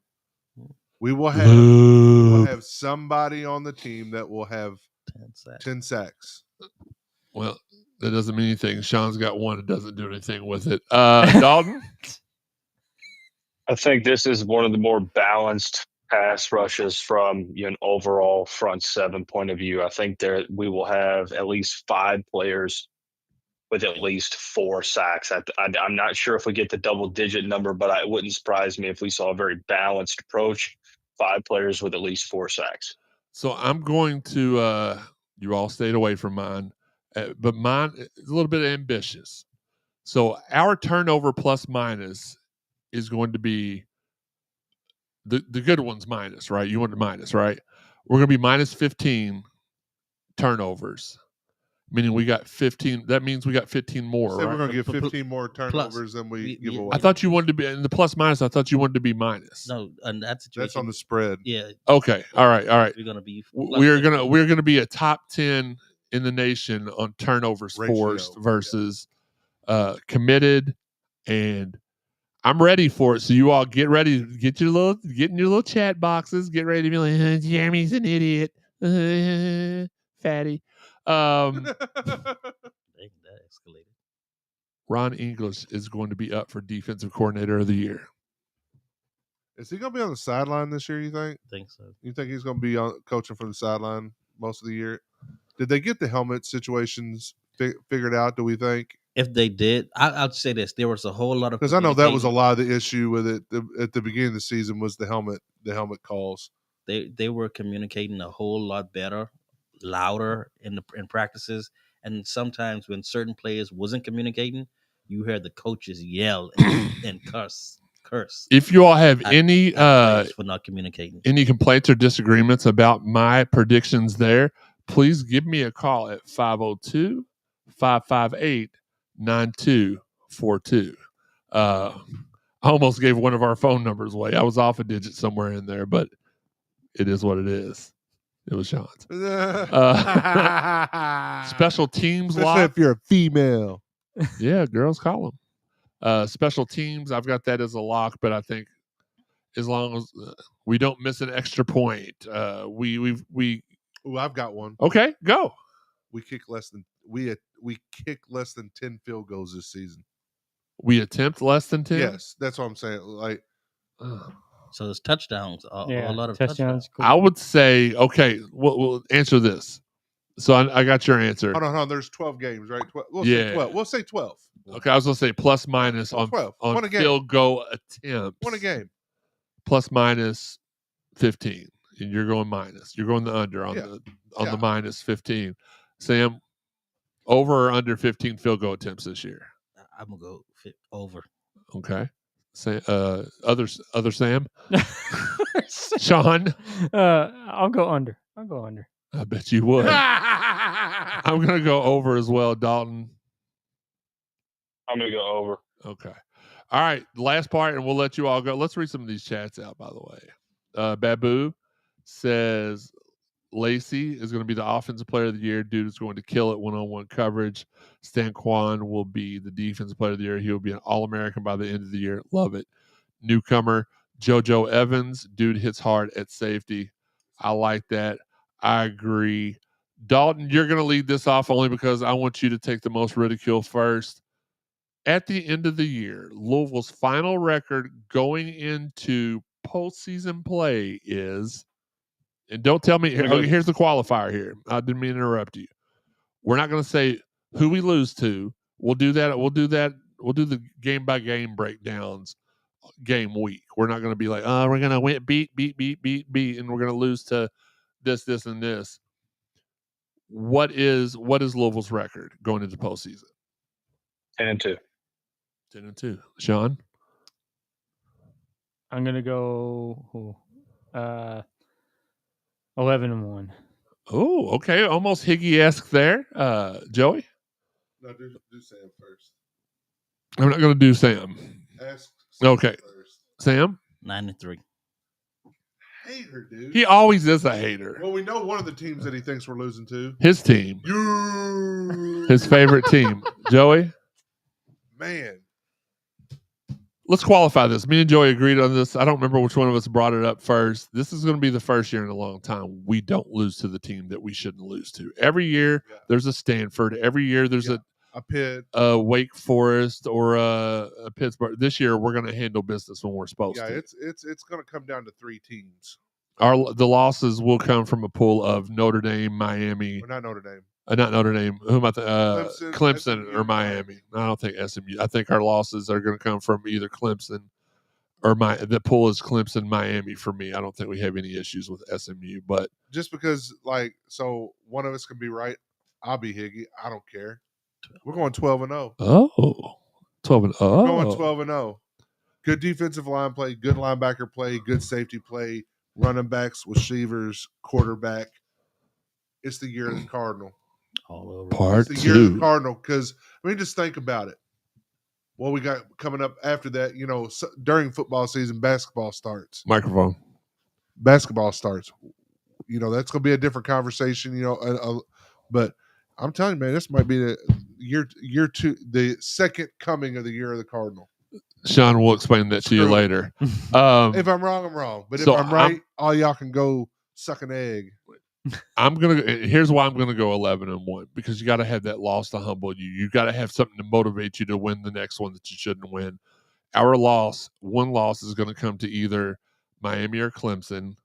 And selfishly, I hope that we beat Clemson at home. And or do I hope that I don't want to ever lose at home, but something tells me the win at Miami may mean more to the overall eyes. So, And recruiting. yeah, so we don't lose anybody we shouldn't lose to. But our one loss comes from that, and then the postseason will be set up. Hopefully we get an on-campus first round game, yada yada, whatever. We'll talk about that later on in the season, but that's my prediction. I think 11-1, and it's been a long time since I predicted 11-1 season. I just feel like we have the tools to back up the expectations this year. Yeah. What did Brom say? I don't know the whole quote, but it's something like, "Am I breathing? Let's play football." I was gonna say he probably said. I don't remember the first part. He asked him one question, then he said, "Yeah." He said, "Am I breathing? Yeah. Well, then let's play football." I think it's something about I'll be playing arena football or something. Am I dead? Or dead? Yeah. Am I breathing? I don't know. Yeah. But either way, everybody knows what I'm talking about. The most important thing is let's play football. Sam, are you going to be there Monday for the first press conference of the year? Yes, I plan. All right, so Sam will be providing updates. They're having. Did you hear him? Yes, I plan. Yeah, I heard the caveat. They are providing. I always plan to go.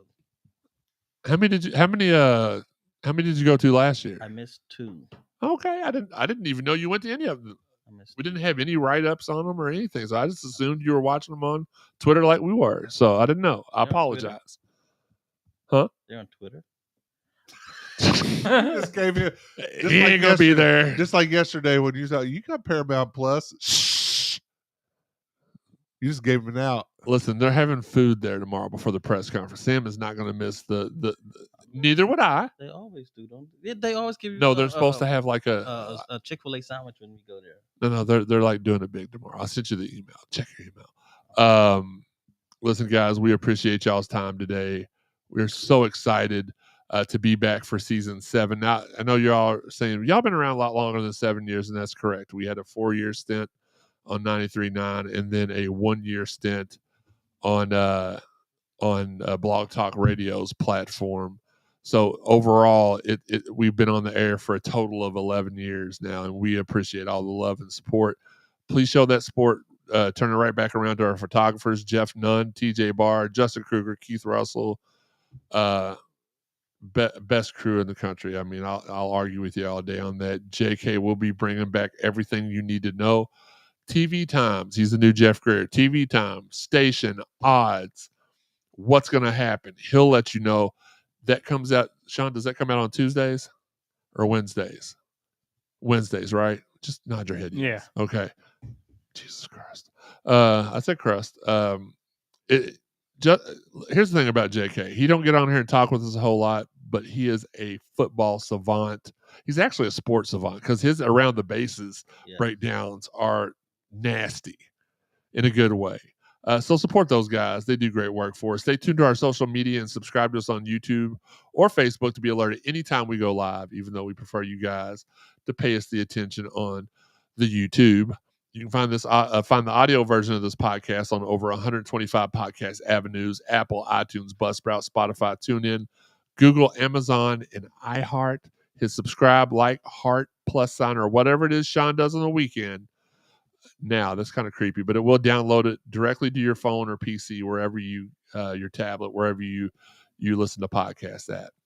If you haven't listened to all the prior episodes of the Cardinal Sports Zone podcast, it's easy to find. Go to cardinalsportszone.com, go to the podcast tab, drop down menu, select CSZ podcast. The other ones are the CSZ archives, and that's for our stuff prior to 93.9. Nick Valvano deleted all of our 93.9 stuff off the server, so blame him if you want to complain about that. We had some good stuff, so I am kind of pissed at him, but whatever. Check out our exclusives on cardinalsportszone.com, the place that all begin. We have great exclusive writers such as Justin Kruger, Dalton Pence, and the one and only Sean Barber. Sean, we need Aftermath in the barbershop to make a comeback this year if you can find the time to do it. They're both really good segments, and you've just pissed on them. Yeah. Shout out to everybody who's out there. sharing the podcast. We appreciate and love you guys. Shout out to Marcus and Maben. Marcus, Maben, and Steve Rummage doing the Lord's work from supposed to be 10 to noon, Monday through Friday on ESPN 93.9 The Ville. Shout out to which I've never given this shout out with him on here with us because he's not been on here all summer. But shout out to our guy, Dalton Pence. Mondays with DP, and that is Dalton Pence, not double Pence, from 6 to 7 on the Big X. And finally, shout out to our guy, Blake McCauley and Terrence Jennings. They are doing Spill in the Ville, doing a fantastic job for a first-year podcast. They're getting some pretty big guests, and they've been doing a really good job. We appreciate all your all's love and support. Also, I said that was the last shout out. I lied. Shout out to Dan Furman, our guest last week, Mark, all the people up at the 502 Circle for not only creating 7,000 podcasts a day, but getting that information out to us to where we can enjoy and devour that information. If you are info junkies like we are, Sam, tell the people where they can find you on social media. Baseboy124. Dalton? At @dpence_. He had to unmute himself, but we appreciate it. Don't want to know what he was doing, Joey. Joe Woman 526. I'm Jeremy _CSE. The website is at Card Sports Zone. Sean's Farmers Only username is what? Lonely Cowboy? Dirt poor, looking for more. Hold on, wait a minute. More. Wait a minute. Implies More. Add some. Sean, what's your what's your socials? At Elville Sean and S Barber 06. All right. What a dude. Sean really is one of the best, man. We appreciate him. Final thoughts. Don, I'm going to let you go ahead and lead off on final thoughts. Sorry, guys. I had to unmute once again because I don't know how much of the wind you can hear out on my back patio. Okay. But wait, what? Huh? What? No, I'm just kidding. I just back patio wind. Sorry, sir. I didn't know if you were passing gas in the bathroom and just had No, us I muted. was just talking to the guy in the Wendy's drive-through. My apologies. Go ahead. Final thoughts, brother. Talking to Higgy? Overall, just really excited that the Cards are back. It's always it feels like it takes forever to get here, and when it does, it's short-lived, Sean. Gone in 60 seconds. Overall, really excited for the season. I think that this is going to go ahead and put my money where my mouth is. I think that this is the year that Louisville finally gets to the playoffs. Yeah, love it. Sean? I'm looking forward to the football season. God, it's been a long time since I felt like we're going to actually break through to the playoff. I know where, yeah. But I think we're getting to the playoff this year. I can't wait. Sean's drought level has just reached 0. He is extremely hydrated at this moment. Sean, if we make it to the playoffs. Oh, wait a minute. Let's do this. Off air. We gotta make a deal off air. Yes. I can't say it on air. No. But I like where you're going with this. Yep. Joey, final thought. Maryland sucks. Maryland's trash. Yay! Have your pets spayed or neutered. Control the pet population like Sean does. Football is back. I can't stress that enough. From the time that Louisville lost the last game in the College World Series till now has seemed like 8 months. I've watched a lot of golf on TV. I'm sorry. Well, there's been some good. I mean, look, I'm a golf guy, so I don't mind it, but it has helped me get a lot of naps in. Sure. Sure. Earlier, we were watching Wiffle Ball, the American Wiffle Ball Association, on the Ocho. There's literally hardly anything to watch during that time frame. So I am so incredibly pleased that football is back, and that'll roll right into basketball. We got NFL coming up. Oh my gosh. It's just the best time of the year. So anybody that says Christmas is the best time of the year, they're wrong. Sports season, period, is the best time of the year. So off the mics, we'll talk about what you're going to talk to. But one of the segments we're going to have on Friday's show, Friday 10:05, going back to our old format, Friday night 10:05, right here on TBS. No, I'm just kidding. Right here, in the studio. We don't want to be that. We're gonna ask you all this on social media all week. What is one thing, outlandish thing, that you're willing to do in order to guarantee Louisville makes the playoff? I will do this. People say, "Oh, I'll eat a live bird on air if this happens," or I'll streak outside. What's one thing y'all are willing to do for a guaranteed Louisville playoff? Let us know on Friday. Sean's going to be bothering her almost incessantly, not incest, but incessantly hounding you all week on social media. Big time news. My final thoughts this week. It was announced that Devontae Parker and Arnold Jackson, my teammate, were having their jerseys retired this season on the day of the Clemson game for Arnold, Friday night, November the 14th. I believe Devontae's is being retired during the Smurf Turd game. The night before, time to be determined, we will have Chris Redman in studio. And what I didn't tell Chris, Chris is not a big podcast guy. Loves me, supports me. Was the first guy ever to call me 55, which you heard him greet me today. He's like, 55. We're not only going to have Chris Redman in the studio. On that Thursday night, Arnold Jackson will be in studio with us. And we'll have a mini reunion. You're not going to want to miss that. The all-time leader in kickoff returns and punt returns for touchdowns that were called back by flag will be in the studio. 300 career receptions. Just the stats that night. We'll just go on, and we've had him on the show before, and we've talked about all his accolades on the show as somebody's church's chicken app just went off. His grandfather clock's going off. It is what it is. But mini reunion, you won't want to miss it. We're going to try to surprise Chris, but I'm sure I don't know. Don't tell him. So y'all don't tell him. Shh, keep that between us. Just me, Sean, Sam, Dalton, Joey, and the thousands of people that are here on the stream. Don't tell Chris. We'll have Arnold in the studio with us, and it's going to be a great time. Again, our new, our old format, we're reverting back to it. So Friday nights, 10:05 sharp. We'll be here. Just look for the notification or just be waiting for us. We like it when y'all wait for us. And then Sundays at 1 or 2, Sean. I need to make it the time that's best for everybody to get here. I know I don't have a problem with 1. Mm-hmm. Sam's the only one that really has stuff on Sundays. 1 or 2, either one okay with you, Sam? 2 is better. 2? All right. 2 is better. Thank you. Thank you very much. So Sundays at 2:00. He put that in the chat, didn't he? I don't remember. No, it was a joke. Oh, okay. Yeah, because nobody answers me in my chat. So it is what it is. Look, we appreciate you guys. We'd love to have been back. Let's clear out the chat real quick. Robert Maxwell has said in 12 games we're going to go 14-2. Babu says we come out of Miami 6-0 and then we begin to dream big. I agree. Football opening tonight Thursday. Go Cards. Let the games begin. Robert, I'm just giving you a little crap. I don't want to give a full season prediction. So I don't know if you're saying that we lose one in the regular season and one in the postseason or not.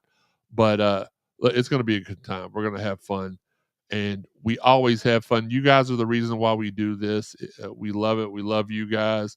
For Dalton Pence, for Sean, the abominable no man barber, for Sam Baisden, for Joe Wahman, for myself, and for one of the greatest of all time, in my eyes, the Chris Redman. We hope you guys enjoy this week. L's up. Thanks again for the support. We love you all. Until next time, this has been the Cardinal Sports Zone podcast. It is game freaking week. Let's go.